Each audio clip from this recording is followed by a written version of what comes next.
Okay, good morning, everybody, especially for Mrs. Irene as a lecturer of English subject.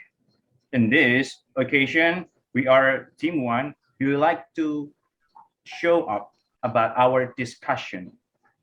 And first of all, my name is Prima Firdaus as a moderator. And next, My name Yuliana Dewi Saputri as Minister of ESDM. My name Irga, as Minister of Environment and Forestry. I'm Idris Marbawi as Minister of Agriculture. And last but not least, my name is Ibnu Haikal as Minister of Natural Industry. okay, that's all our member group. And let's check it out.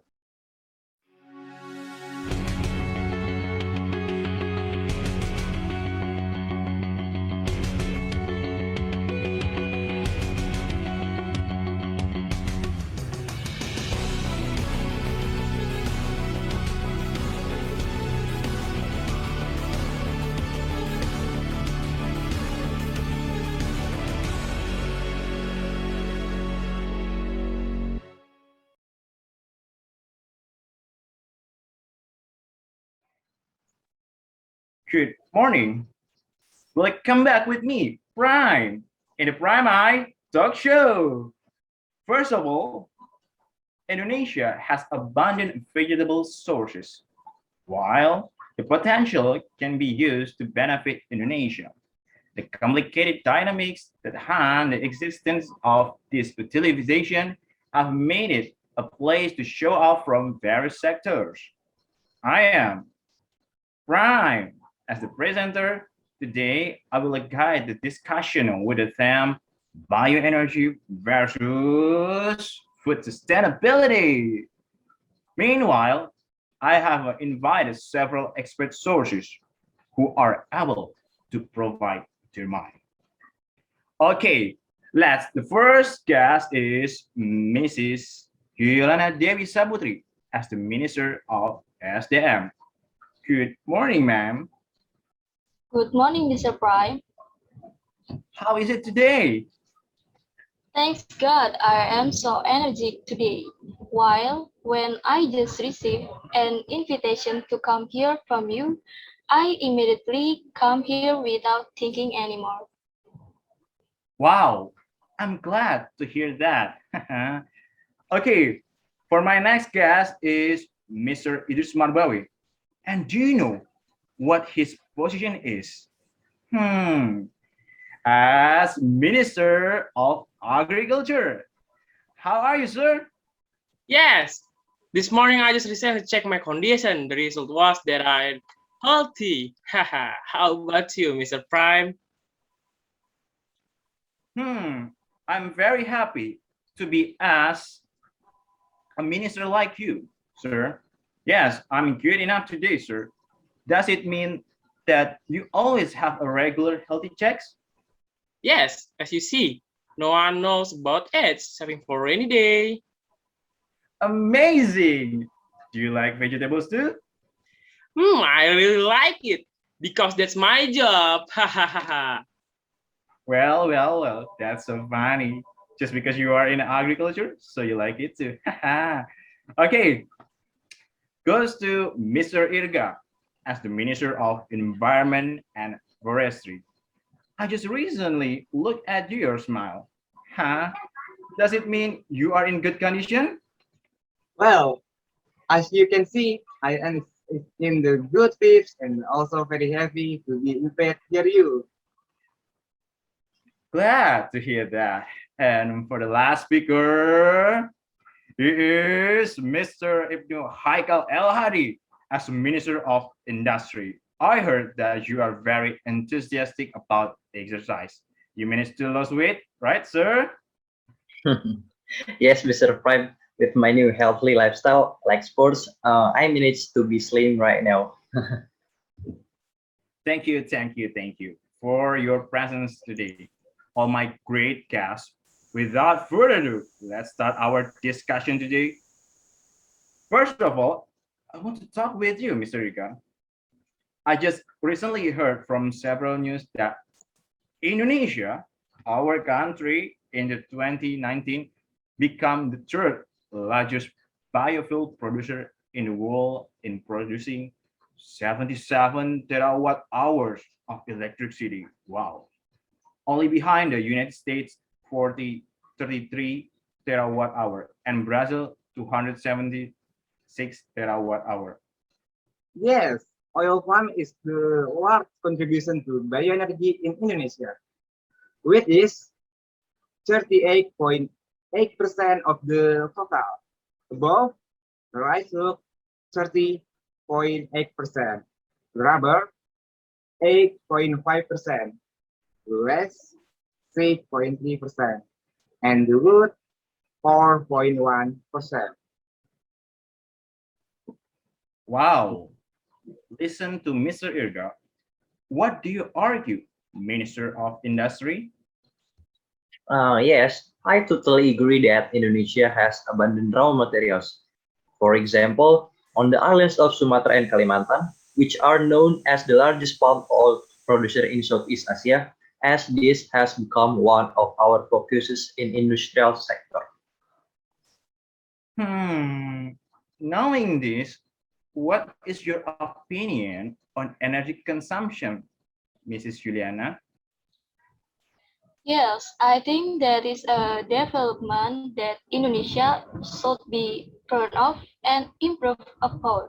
So, we recently launched a 30% biodiesel program in January 2020, which aimed to reduce greenhouse gas emission and fuel imports, as well as help Indonesia reach its national renewable energy targets, among other goals. Then, what is the opinion of Minister of Agriculture regarding the management of the example from palm oil, which is used as a bioenergy materials?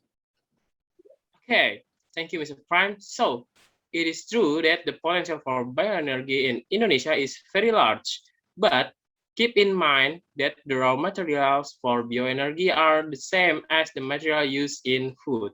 Indonesia, with the fourth largest population in the world, with such a large number, of course, it would be better for us to concentrate more on food sustainability. Because honestly, at this time, Indonesia is still having difficulties in meeting domestic food needs. We still like to import food. So, for the current interest, these raw materials are used for food sustainability only. So, Mr. Idris, you think that the processing of vegetables raw material is more focused on food management first, right? Yes, absolutely, Mr. Prime. Well, hearing that, I'm so curious. What is the opinion of Minister of Environment and Forest? Okay, can I continue?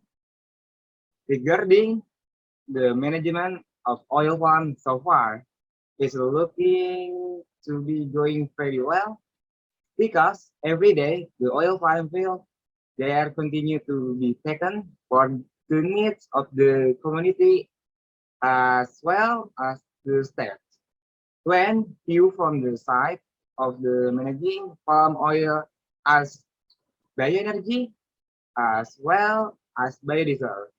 Yes, because one of the vegetable oil that produce biodiesel fuel is palm oil as the most productive source of vegetable oil. The 1 hectare of oil palm can produce 3.5 tons of vegetable oil. Wow. That's a lot, sir. Sir, the issue of bioenergy and food sustainability, indirectly, the land will be managed for both. What do you think?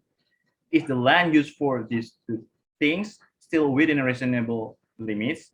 I see here the forests in Sumatra and Kalimantan are getting less and less every year. Yes, that's right. A lot of land clearing has a result in reduced land for the use of biofuels or food sustainability. Therefore, it is necessary to discuss the division between the two so that it can be used optimally and balanced. Okay, we have focused on the use of bioenergy raw materials. From the first generation of raw materials, such as the example of palm oil, which is debated by agriculture. Then, what about organic waste that exists in urban areas, such as food waste? Food loss in Indonesia amounting to 23 million to 48 million tons per year from 2000 to 2019. This data was obtained from analysis of the collaboration between the government of Indonesia and the British Foreign Commonwealth Officer over the last 20 years. I will immediately ask the Minister of SDM whether food waste can be managed into bioenergy. The Minister of SDM, please.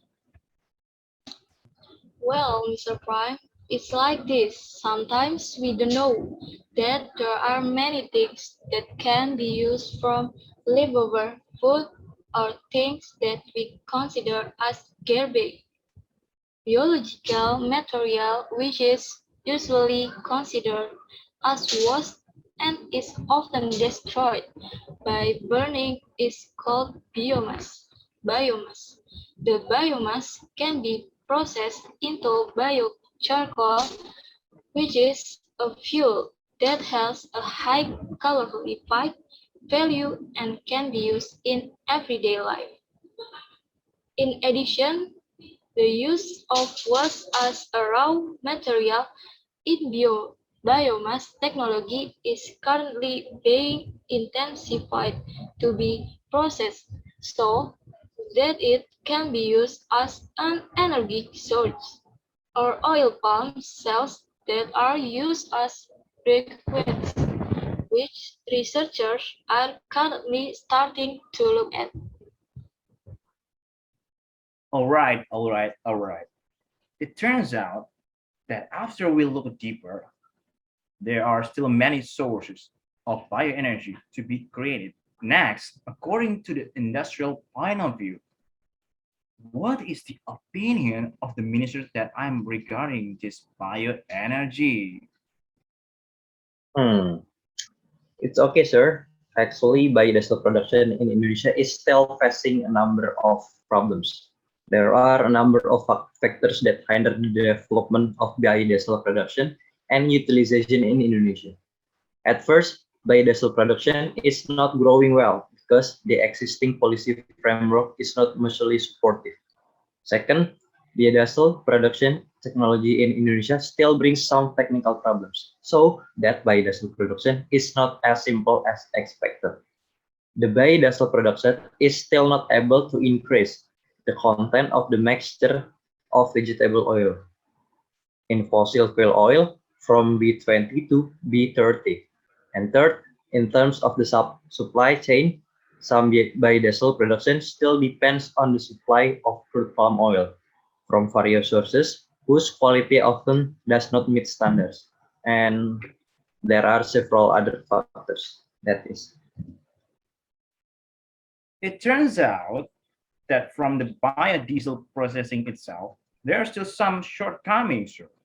Indeed, what kinds of policies can hinder the development of biodiesel, sir?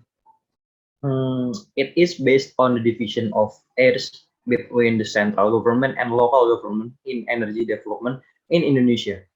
The development of biodiesel is seen as a matter for the central government without being supported by regional policies. Then, the international political economic factor is related to the issue of good agricultural practice government.